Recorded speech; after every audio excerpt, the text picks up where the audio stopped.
O Senhor esteja convosco. Ele está no meio de nós. Proclamação do Evangelho de Jesus Cristo segundo Lucas. Glória a vós, Senhor. Num sábado, Jesus estava passando através de plantações de trigo. Seus discípulos arrancavam e comiam as espigas, debulhando-as com as mãos. Então, alguns fariseus disseram: "Por que fazeis o que não é permitido em dia de sábado?" Jesus respondeu-lhes: "Acaso vós não lestes o que Davi e seus companheiros fizeram quando estavam sentindo fome?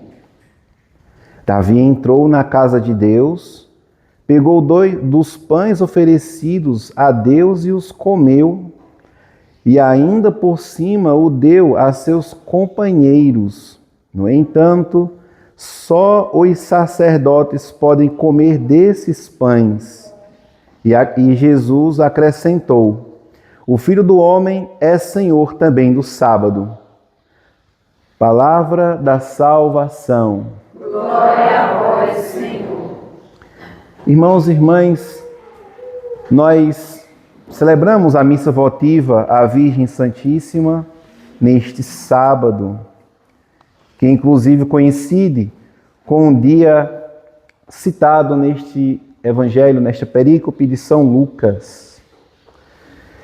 Primeiramente, Jesus é questionado pelos fariseus porque os discípulos de Nosso Senhor estavam trabalhando, não é nem porque estavam comendo, porque o ato de apanhar as espigas e debulhar é um trabalho, né? Não tem nada a ver com o que foi citado a respeito do jejum dos discípulos dos fariseus e do jejum dos discípulos de João. E Nosso Senhor faz então a lembrança de Davi, que também realizou o mesmo ato. E por fim, que Jesus aproveita para revelar que o Filho do Homem é Senhor também do sábado. Nós somos católicos e o dia sagrado de preceito é o domingo. E cabe aqui algumas reflexões a respeito da importância do domingo. A princípio, a preparação remota e a preparação próxima da Santa Missa. Então, todas as famílias deveriam meditar e também formar os seus filhos para que não faltassem à missa dominical. É o mandamento mais transgredido da Igreja Católica. É o terceiro mandamento. O terceiro mandamento é da primeira tábua da lei de Deus, ou seja, ela é a mais importante. Os 3 primeiros mandamentos estão nela, os outros 7 estão na segunda tábua da lei. Depois de catequizar e formar os filhos sobre este gravíssimo dever da participação na Santa Missa, para quê? Claro que é o mesmo sentido da confissão. Não somente para perdoar pecados, mas a confissão, perdoando os pecados, aumenta a graça e a santidade. Então, a participação na Santa Missa aumenta a graça de Deus, porque você estará alimentando-se do Filho de Deus, que é Jesus. Então, aqui, uma pequena catequese sobre a necessidade desta preparação remota para a Santa Missa, que significa, e agora, a preparação próxima para a Eucaristia, e a primeira dela é o jejum eucarístico. Hoje está muito mais fácil ficar apenas 1 hora antes da missa sem comer, mas há um tempo O jejum era de 12 horas, 6 horas antes da missa, né? Então, esta preparação próxima significa fazer o jejum eucarístico e chegar com antecedência para a missa, para se preparar para a comunhão. E, por último, e não menos importante, está o desejo de comunhão espiritual. Vamos participar da missa, ao término dela, nós vamos para nossas casas. Amanhã é domingo, eu posso ir para a missa porque tem a missa dominical, né? Mas e quando, tirando o domingo, for na semana que eu não puder ir para a missa, por circunstâncias da nossa vida cotidiana, tenho como padre comungar, então basta você viver e desejar conversar com Jesus. Isto chama-se vida de oração.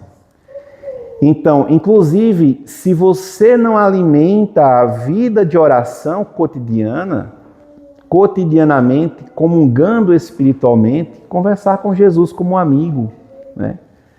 Olha, tomar as orações dos diálogos de Jesus nas Sagradas Escrituras para si.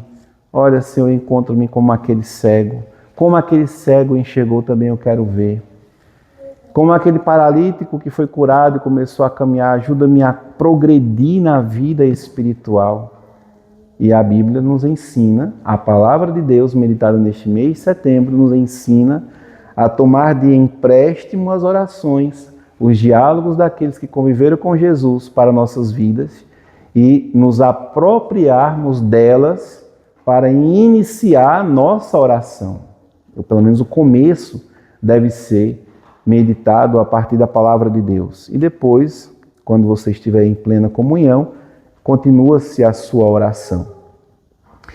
Então este evangelho fala de Jesus que é interpelado pelos fariseus a respeito de sua pessoa e do trabalho do sábado, e nós, católicos, guardamos o dia santo, que é o domingo, e que precisamos valorizar este dia do domingo e meditar na gravidade de tudo isto. Depois, todos nós seremos cobrados pelo dízimo do tempo.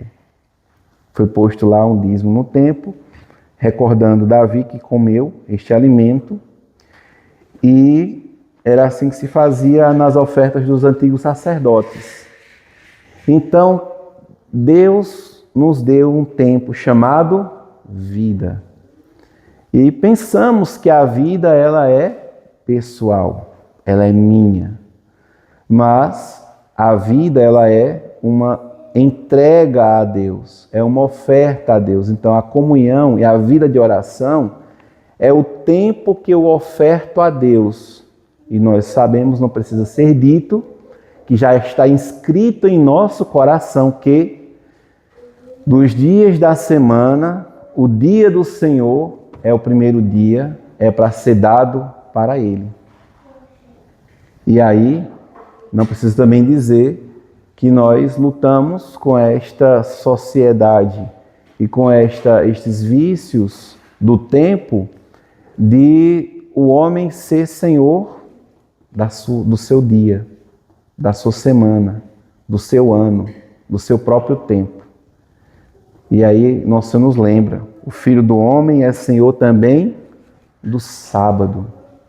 Mas a sociedade impera, colocando um modo de viver a própria vida. Não preciso falar das hashtags, né, que evidenciam as sextas, os sábados e os domingos. Hashtag sextou, hashtag sabadou, hashtag domingou. E o homem se apropria então desses vícios e vai cada vez mais a sociedade desembocando em uma imoralidade, e o homem que ele quer ser o senhor do tempo, o senhor da vida, e vai tirando Deus da sua história pessoal. E vamos entrando em um tempo muito próprio, que é o tempo desta cultura que o Papa Bento XVI chamava de neopaganismo. O problema é que quem vive assim hoje, infelizmente, são muitos batizados. E os batizados precisam ser reevangelizados. Mas, na palavra de Deus, nos sacramentos, na vida da comunhão, na vida da igreja, para que restaure a intimidade, para que restaure a piedade e o temor de Deus, e alimentando-se desses dois dons, possam experimentar da vida sobrenatural da graça de Deus. Mas muitos fazem do estômago Deus, do bolso o Deus, do prazer o Deus, e vão perdendo-se a salvação. Um dia vamos pagar o dízimo da nossa vida. Aí não vai contar os que você faltou na sua paróquia, e é você e Deus. E esse dia, ele é ali, ele é próximo, ele é amanhã. Jesus está próximo. E o povo pensa, quando o nosso João Batista pregava, que o reino de Deus está próximo. O dia do meu... A gente, quando reza o texto, a gente lembra que vai morrer 53 vezes, sim ou não? Na hora da nossa morte, 50 vezes nos mistérios e 3 para começar. Meditamos 53 vezes que vamos morrer, rezando o terço. E Jesus, então, não está distante. Ele está muito próximo de nós. Ele está ali. E por ele aqui na vida, recebemos a graça sacramental, porque um dia chegará a glória. E no dia da glória, se eu não acumular graça sobre graça, bênção sobre bênção, no juízo particular, o dízimo da minha vida vai ser cobrado pelo justo juiz, que é o mesmo Paráclito, o mesmo advogado que hoje me defende e que nos restaura na graça sacramental e atual, para que possamos construir a vida depois desta vida, que é a vida eterna. E não precisa dizer que um católico ele tem muita consciência de que a vida ela é iniciada aqui na Terra, né? Mas é preciso repetir, né, o que é óbvio, né? Porque as pessoas estão como que cegas, como que anestesiadas pelo veneno do tempo presente. Então vamos lá, irmãos e irmãs, recordando a gravidade da nossa vida, mas acima de tudo, não nos deve ser uma cobrança dizer que é para estarmos na Santa Missa. Não deveria ser. Você não pode pedir, cobrar que o outro diga que ele ama.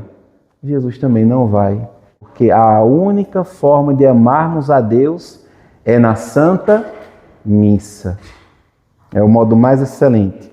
Porque aqui se atualiza de maneira incruenta o santo sacrifício. Não tem outro modo senão assim.